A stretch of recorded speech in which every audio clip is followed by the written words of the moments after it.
Alex the Car Doctor. Welcome back, good people. Today's patient is a 2014 Grand Cherokee.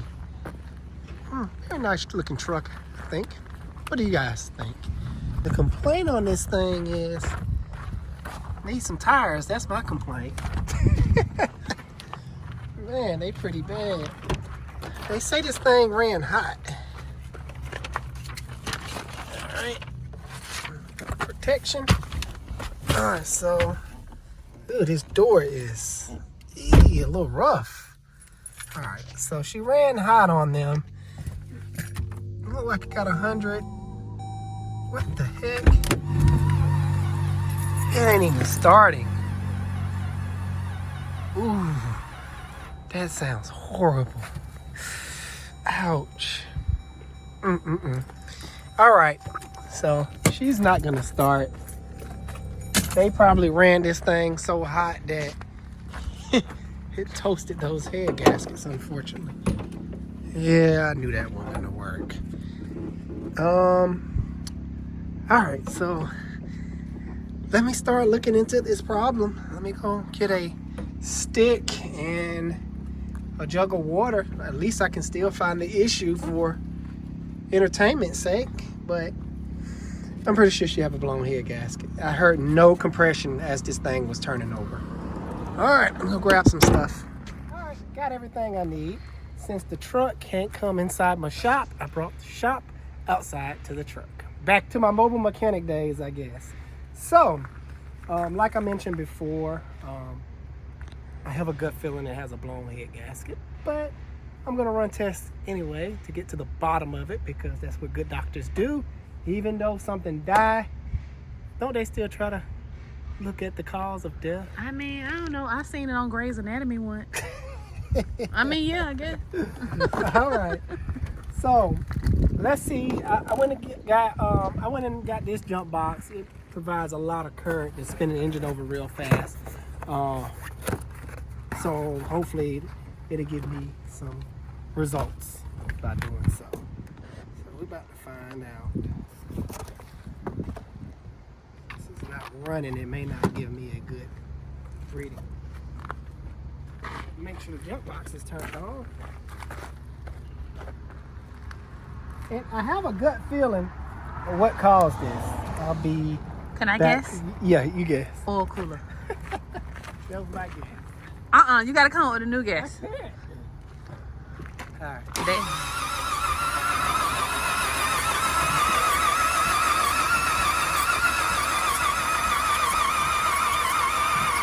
I'm gonna let the starter cool down.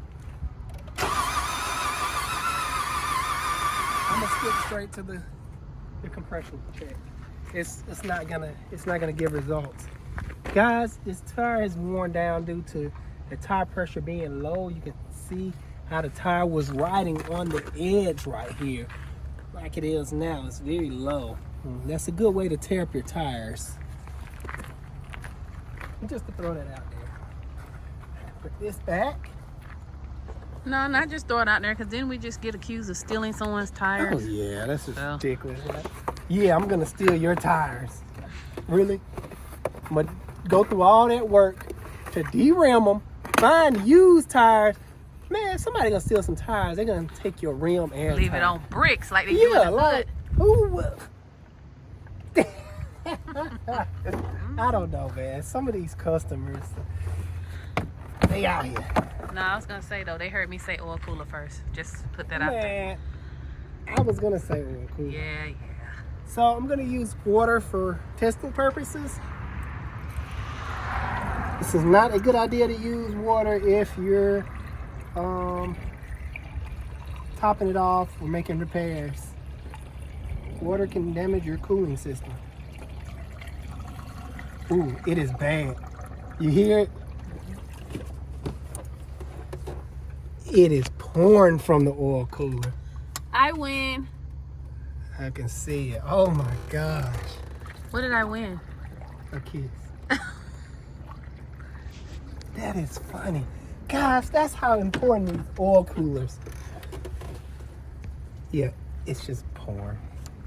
Oil cooler is very important. If he was taking this car in, well, I can't speak for every shop, but if he was bringing this car to me for service on the regular, I would let him know about his oil cooler, that it was detrimental to him getting it fixed. I've seen this oil cooler destroyed. This makes the third engine now. The oil cooler busting and blowing the head gasket. I need to take this intake tube off, so I grabbed everything but the correct tube, because I'm gonna do a compression check on it now, and this intake tube is in the way. And I did not bring an 8mm or a flathead. Oh, I just used this one. Bam. Okay. All right. I didn't think all the spark plugs were exposed. I see one now here.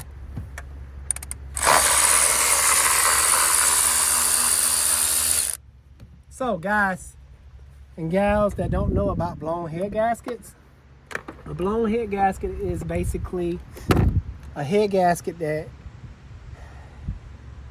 sandwiched in between the head and the engine block.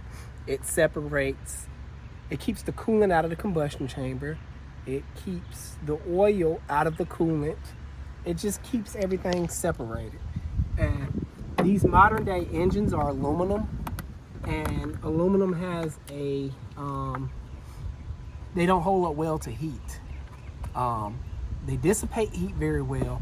They're light. That's the pros of it. But it ain't like your old cast iron blocks that you can overheat them and let it cool down and everything be fine. They overheat just a little bit, that head gasket, it's gonna go. You're gonna warp your heads, warp your block deck. It can get pretty bad. And not all the time when you blow the head gaskets, oil and coolant mix. As you can see here, the oil looks perfectly black. It smells funny though. It's ran hot. It smells funny. Its bottom end is probably fried too, because when you run a car hot, you get pre-combustion. Pre-combustion is when the spark plugs, the gas, the compressed gas and air inside the engine will ignite before the spark plug combusted. And when that happens, it puts a lot of stress on the bottom end. Like, it tears up your bottom end. And it appears that I saw flakes, metal flakes in this oil. It looks a little glittery. I'm not gonna be able to catch it on camera, but I definitely can see a little glitter. So even if we do fix this head gasket, it's a good chance it's gonna knock. And I thought I heard when I was turning it over a little bit of screeching. That's metal to metal contact. The oil is no longer creating a seal. So that's another reason I don't do head gaskets at my shop. Is you run into situations like this. Unexperienced guy in the industry, not coming to mechanicking, unexperienced guy would say, yeah, we can fix that, and it's no problem. They'll do all this work, get the heads resurfaced, all that stuff, and crank the car up, vehicle up, and it goes to knocking. Or the deck, the engine block deck will be warped, and it can't get the head gasket sealed for nothing. So it's sometimes, most of all the time, it's best to replace the engine, especially if it's a situation, a non-running situation. I don't think I have the right adapter, so I'm gonna go grab the right adapter for the spark plug so I can run a compression test. Now, the spec says it shouldn't be no more than 100 psi. If it's less than 100 psi, we have a problem. But these engines normally crank out somewhere of 180 to 200 psi, if I remember correctly. Somebody write down in the comments and let me know.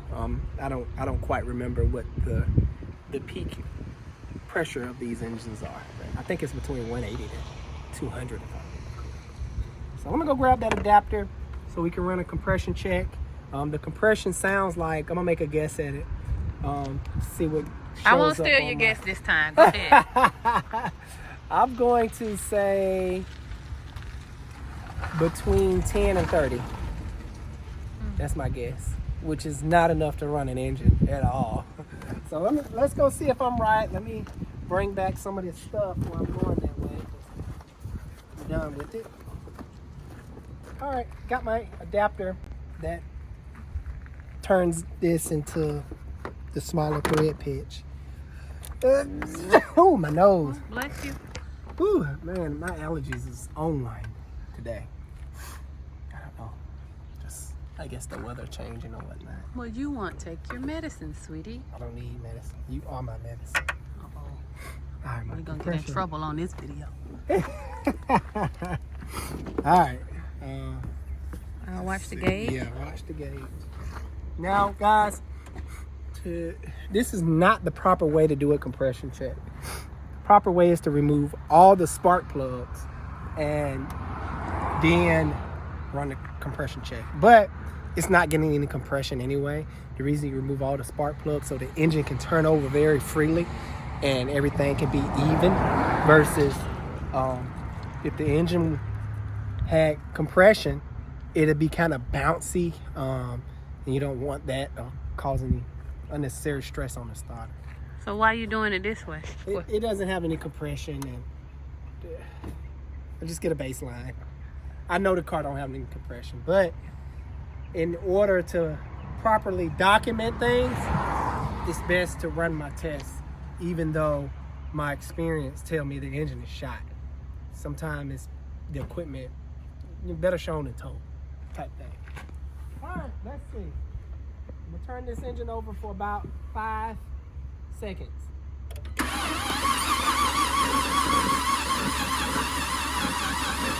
And the jump box must have turned off because it's not moving. Oh, I did hear something. 53. And it's pouring out, like you said. Let's see if I can. Oh, yeah. It's bad. Mm-hmm. Okay, so I was wrong. 52. I was going to say in the 50s, but... Let me try it again.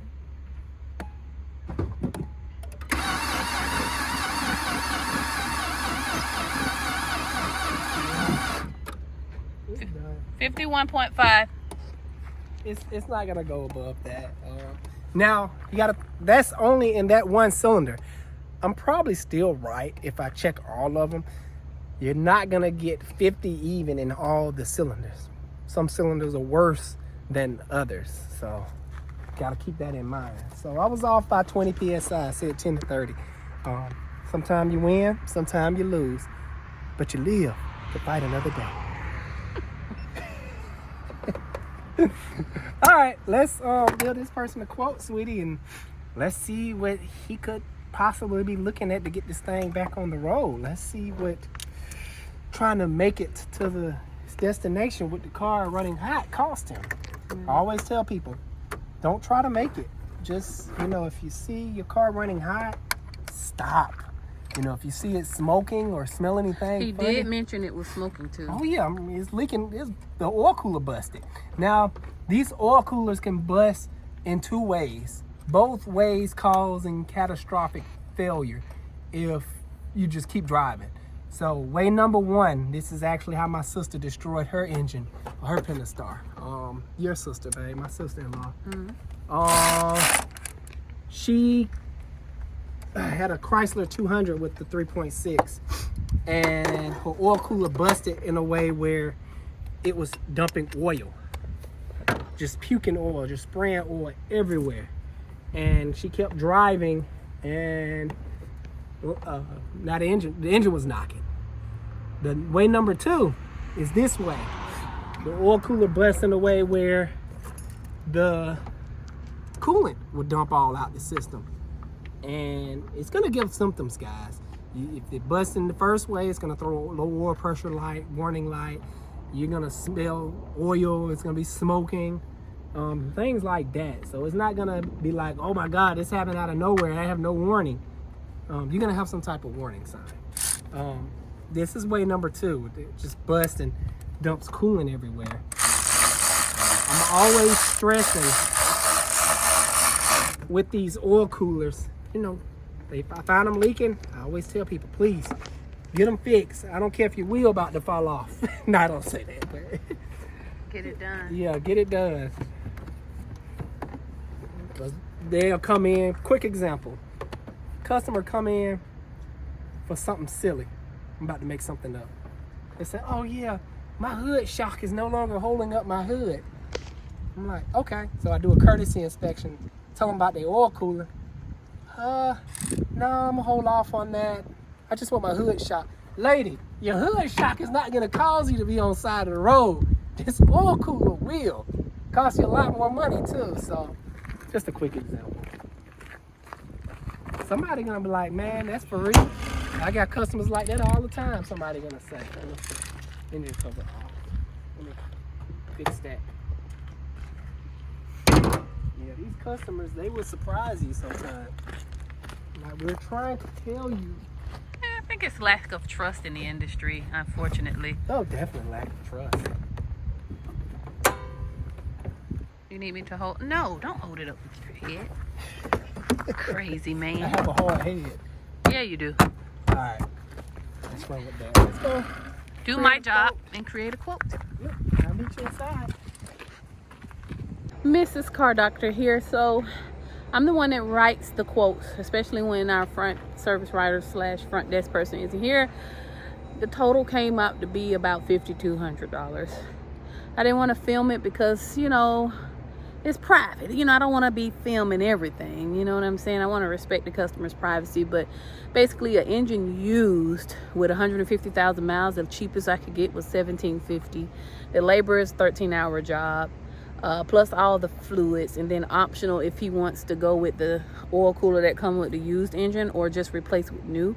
So that's what bumped it up to $5,200. But if he wanted to take off the oil cooler, it would have knocked $300 off. So just guys give you a ballpark estimate of how much it would have cost. And of course, it's not in his budget right now, so I really don't know what's about to happen. But he's got 3 days to come and get it, or decide, or come and get it before he start doing storage fees, because we can't keep your car. So that's it. That's what happened. Oh, let me move out the way. All right, you heard my wife. She's the numbers lady. So now what I'm doing is I had to find the emergency neutral thingy, which is, I had to look through the owner's manual. I'm not a tow truck driver. I don't do this every day. It's behind here in the center console. You just stick a key right here, slide this over to the unlock button position, and pull this up. It's to override the car, so we can put it in neutral. So I can push it back some more so it won't be blocking the drive. So hopefully I can get some traction. Yeah. Do you need my help? No, I got it. Well, as you guys know, this is not our side parking. We have up here all the way to that third bay back there. So anything that's right here too. Man, nah, man. That's the neighbors. He's back there, but they're nice enough to let us leave it here for now, since this is where the tow truck dropped it. But we had to push it back so that when their tow trucks come in, it won't damage the customer's car. So hopefully it'll be out of here in a day or two, though, if he doesn't get the work done. So you want to end your video, sweetie? Yep. All right, good people. That's going to wrap this one up. I hope you enjoyed. I hope you learned something like always. Love you guys. Make sure you like and subscribe. Show your support. Alex Car Doctor out. See you guys on the next one.